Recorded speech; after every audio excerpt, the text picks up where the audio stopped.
And I'm not talking about the first time now you went to SA, because, dude, you almost died. Yeah. like That is literally, quite literally. Like, what happened? So I was shooting when Long Street that day. So first and foremost, let's paint a context. It's Unscrambling Africa. Yes, Unscrambling Africa. We've gone down. We're in Cape Town. So, which was people? You guys? No, in fact, you even did a crowd fund for that. Yeah, we did a crowd fund because we needed to raise money for Unscrambling. We figured, again, what's the task, and then determine the process. So the task was Unscrambling Africa, a road trip down Southern Africa. Okay. Through where? Determine the route. Okay. What will that cost? We did the costing. It was coming to maybe, what was it coming to, like about $25,000.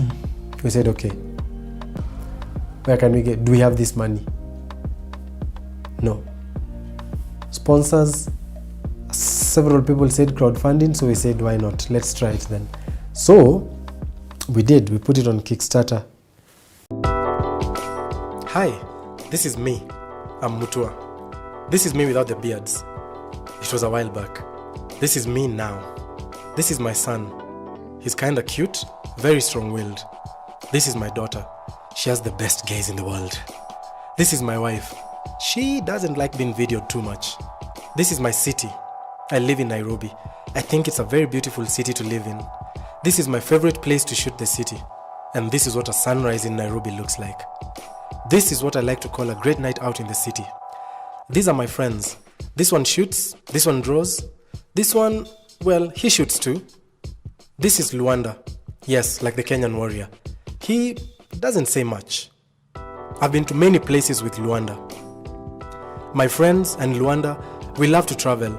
We want to go further, like further south, like South Africa south, like 15,000 kilometers further south. Yeah, I know, 15,000.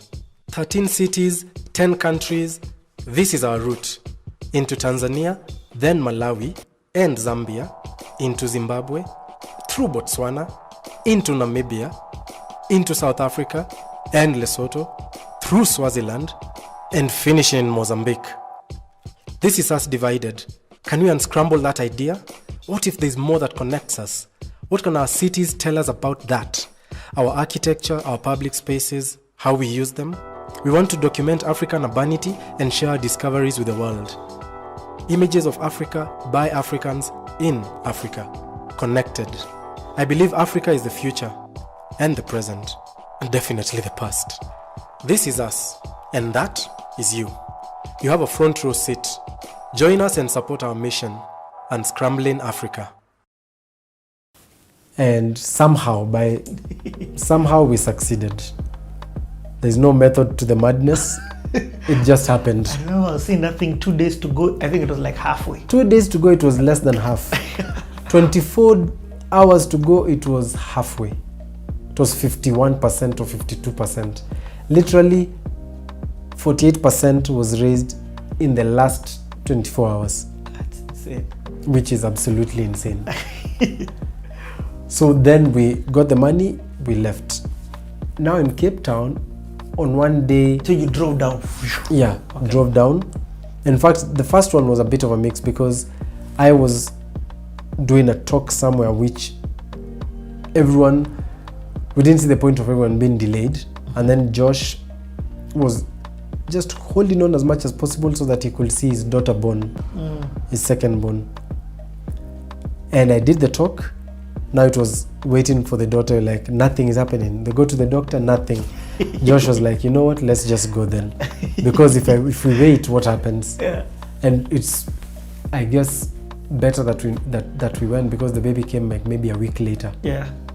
So we might not have waited that long. So Josh and I flew to Joburg as the other guys had already left by road. We met in Joburg, drove down to Cape Town. In Cape Town, that day was like an off day actually. And we were in Long Street because it was one of these first Thursdays where art galleries are open for longer. because usually they close at 5, so they were open like for 9 till 9. So most people, it's a night, first Thursday of every month, for guys to enjoy art. So then restaurants and bars are open till past midnight.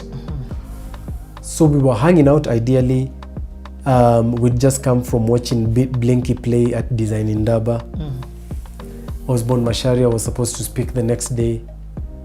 So we're just hanging out. Then there were a couple of my friends from Joburg who were also there. So we went to Long Street to have dinner after the Blinky show, enjoyed ourselves. Then we go on the street. I'm just shooting. I'm not even shooting with my secondary camera. I don't have the main one because that was just a loose night. We meet Gabu, who's a Kenyan model. He was working now in SA. Yeah. So I see him. He comes. We say hi. Say, let's go shoot. We have to shoot. So we go into the middle of the street, and it's a street where, I mean, Long Street, if you know, it has those robots every few meters. So really, on Long Street, I don't feel like you can even go past 30 kilometers an hour. By the time you start building up to 40, you have to stop. Then stop. So where we were, which was an intersection, was kind of safe because it was in the lane between cars. And I was shooting, and a car came from behind me, speeding, hit me, threw me to the other side. I blacked out. An ambulance came, took me to the hospital. What I remember is waking up the next day. Osborne was in the hospital, that's what I remember. Next day at 8 in the morning, I'm like, I thought we were shooting. Okay, it's not funny, but... Yeah. So, in fact, Osborne left there late because he was the only one there because he was sleeping in Tau. Us guys, our Airbnb was like an hour out of town. So he was there, and when he left the hospital, he was going straight to stage. Straight. So he left the hospital, passed his hotel, picked up his stuff, straight to the stage. He was going to try and be there at least 5 minutes before he's supposed to be on. What? Yeah. So anyway, I didn't die. Leg was not broken, but was badly injured. So now we needed to decide, are we going on with the trip or not? Because I needed to figure out, okay, this leg, can it continue? In my mind, I thought maybe we should continue, but after sleeping, 2 days later, we go for another consultation and a different hospital. They even give me a crutch. Now this time, and I'm like, okay, the way this looks is not possible. So we make the choice. The guys leave me, I book a ticket. They start driving up. I stay with a friend, and I also leave Cape Town for Nairobi like 2 days after they've left. Yeah. And so part one of that trip was over. I mean, that must have felt gutted. You've raised all this money. Yeah, I know, it felt horrible. Expectation, also the part of this expectation, we've spent money, but we're not expecting money to come back, and people are expecting things. So that part was really tough, trying to figure out, so what do we do? And at the same time, but wasn't figuring out immediately because I came back, I was bedridden, but on the couch for like 2 months. It was 2 serious months for, I'd rather have a container for peeing in right next to me than get up and go to the toilet because the pain was incredible. What? It was that serious. At night, I was sleeping with a container up for Nyoraining. I'm not walking. I'm telling you, it was bad. I had to sleep on my back. 2 months, nothing. 2 months were just, I sleep in bed. In the morning, I wake up. I come, I sleep on I stay in the couch all day. I just live there to pee, back on the couch. 2 months later, I was able to at least stand up, walk around, but I was still in the house, basically house arrest for about a month. So 3 months I didn't, then I started physiotherapy for a year. I just actually stopped limping. Yeah, I did physiotherapy for about a year. Even now, it's not really there, but I'm glad that this year, at least for the first time in a long time, I started being active again. I could, like, just the idea, I would go somewhere, I find a pit latrine, I'm like, these people don't want me to actually poop over here, because there's no way that I can do it. I can't squat, kabisa. And now I can squat. Yeah. The leg is gaining strength. It's just some lateral movement that I can't do. Yeah. So there's still some work, but I finally stopped limping. Maybe I noticed that I was not limping this year. What? For the first time. And if you watch, I was watching my YouTube videos and I'm like, oh my goodness, that's how much I used to limp. Like on the videos, I was just like this. Yeah. Because that's why I started YouTubing, because I was just here 2 months, I had nothing to do. No photography work. Like I should start making videos. So I would make those videos where I'm literally seated here. Yeah. Shooting. Like I wanted black to be seen as this big blotch in a sea of whiteness.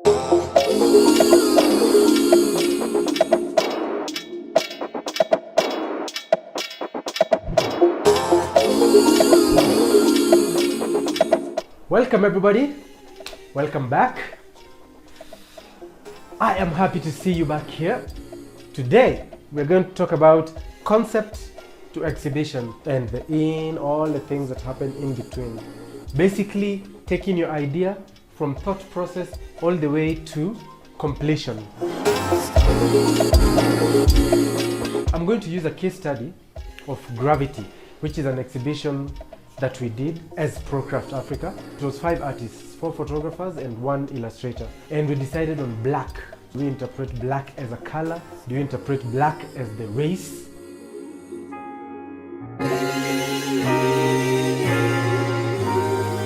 One idea. An idea is just that. An idea that is not executed is useless. Where do you get ideas from? If you have an idea and it stays in your head, that's all it's gonna be. Our idea was for us to interpret black. For me, there's one thing I knew right from the beginning. Like I wanted black to be seen as this big blotch in a sea of whiteness. Black blotches of blackness. I had to think about, do I want to shoot architecture or do I want to shoot people? At first, the idea of shooting architecture was too familiar to me that I didn't see how I wanted to make this into an exhibition series. So I decided to shoot portrait. I knew all my backgrounds had to be stark white, seamless, and I knew that my subjects had to be really black. I figured the harsh contrasts, black against white, would work best if it's black and white. Color can be distracting. Color people don't come at me. Number 2, models. I believe you have to have the idea of what the final pictures will look like. This affects the kind of people you choose to depict that final picture. Abu has a very distinctive head shape. His face, his bald head is like, this look will be extremely rugged, strong.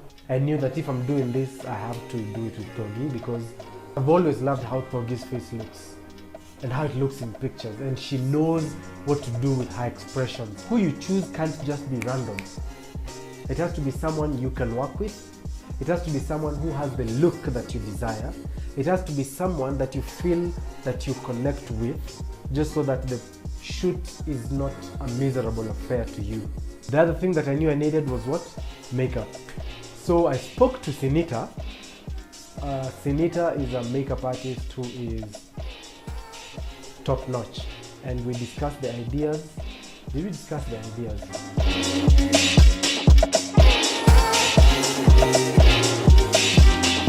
Number 3 in the process was shooting. Finally, shooting. That's what most of us look forward to, right? I already said that I want a white background, so that means already in studio, I had no choice. Yo. Hi, that's something good that came out because those videos So are something excellent. good, yeah, something came out of it. I mean, but okay.